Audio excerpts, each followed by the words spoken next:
Mwe mukimanyi nti ekisajja kye baakozesa mu musango gwa Dr. Agure Kiyingi mu 2016 baakikomezaawo mu musango gwa Dr. Kizza Besigye. Mubadde mukimanyi ekyo? Ku mulundi guli kyali kyeyita John Hunter, kati ku mulundi guno baakikomezaawo nga kyeyita Orlando. Okitegeera?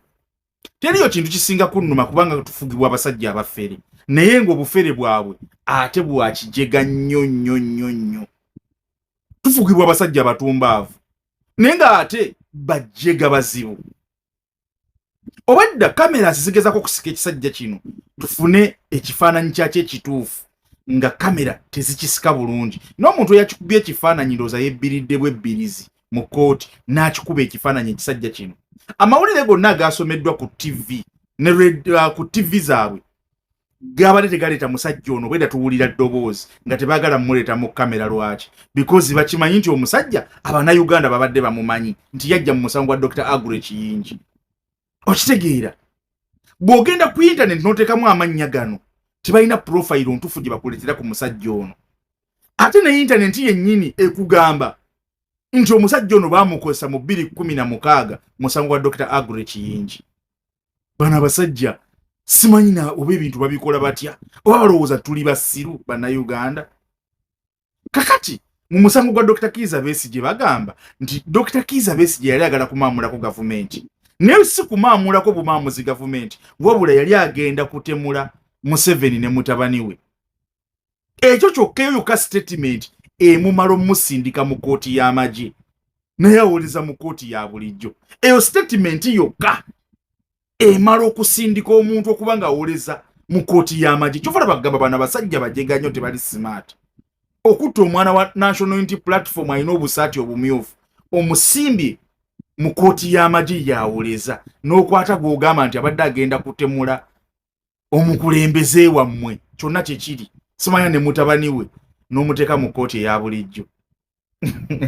Bano tebabangako simaati, bano abasajja bajega nnyo bajega nnyo. Naye kyolina okumanya nti omusango guno gwonna nga gutambula, they want to involve Robert Kyagulanyi Ssentamu in this case. Era kabukedde kakubye eggulire ne kagamba nti omuzungu ayogedde ne ku Kyagulanyi. Jjukira ekizungu kino kifeere kiri ku script, the same script gye kyakozesa mu 2016 oluvannyuma lw'okuba nga wayiseewo emyaka 10 nga kya triminga ne ku nviiri zaakyo kikomyewo ne script yeemu mu musango gwa Dr. Kizza Besigye. Kati kambabuulire mmwe mweno keesi tebabala Dr. Kizza Besigye oba afiiriddemu oba bamusibye batya, babala Robert Kyagulanyi Ssentamu. Toyina bw'ogenda kumatiza Bannayuganda nti Dr. Kizza Besigye bwe yabeerera ow'amaanyi yagaana okuyeekera okuggyako Museveni, wabula ng'akimanyidde ddala nti waliwo opposition leader ow'amaanyi mb'oto lunaagenda agule emmundu. Ekyo kimakinga sense. Kwegamba ye Dr. Kizza Besigye yali amaze okitegeera nti Kyagulanyi tagenda kuggyako Museveni.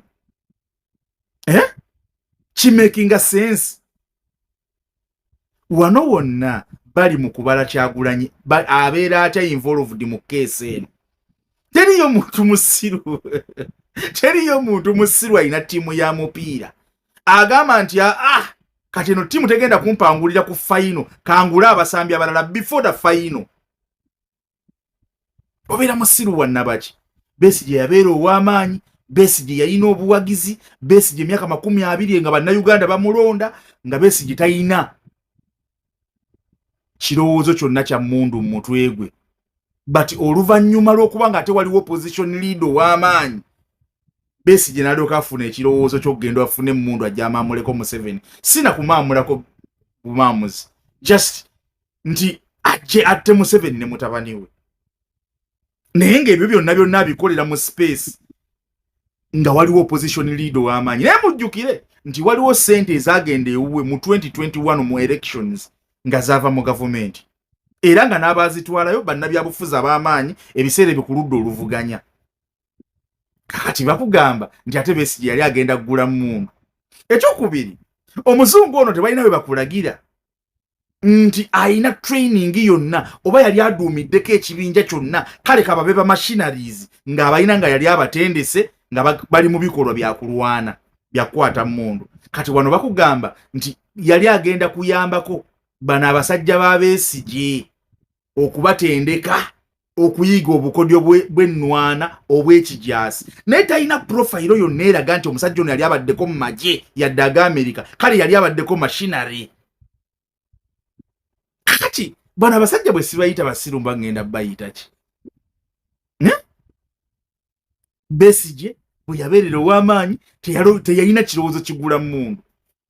Kati olwaleero Besigye nga waliwo opposition leader ow'amaanyi, Besigye n'afuna ekirowoozo ekigula emmundu. Mu 2021 Besigye bwe twabeerera mu kalulu yali apostinga bya mipiira Madrid, Barcelona biki. Kati bwe tuva mu 2021 olwo n'afuna ekirowoozo ky'okugenda agula emmundu ajjeko Museveni. Mutuyita basiru. Naye mmwe musagane no generation. Kyonna kye mwagala okukola mwagala kuwetera mu Kyagulanyi. Bano bonna be mulaba busimanya basalamu Musumba badduse abakozi ba Museveni mbu badduse mu buwaŋŋanguse baagala genda kusikiriza Kyagulanyi yonna gy'ali kumumaliriza. Nga ki ekibaddusa? Salamu Musumba abaddewo wano mu Uganda ng'akolokota Kyagulanyi misana na kiro era ng'ali paid okukola ekyo kyakola. Mukati ssaawa eno agenze mu Ekizairo olw'okuba bamaze okulaba nga Kyagulanyi agenze mu Ekizairo. Tubalaba Kyagulanyi olufulumye n'agenda mu Amerika mutandise nammwe okugamba nti naffe tufulumye mbu Salamu Musumba agenze, Ssemujju Nganda agenze. Singa Kyagulanyi alikeera ku makya ne yeesembereza abantu bano mu Amerika eyo gy'ali ajja kuba awedde, kubanga kye baabatikka kyonna kirina kumaliriza bulamu bwe. Ye muntu yekka asigadde muhoozi gw'atya. Singa alikeera ku makya n'asisinkana abantu bano Kyagulanyi aliba awedde pi.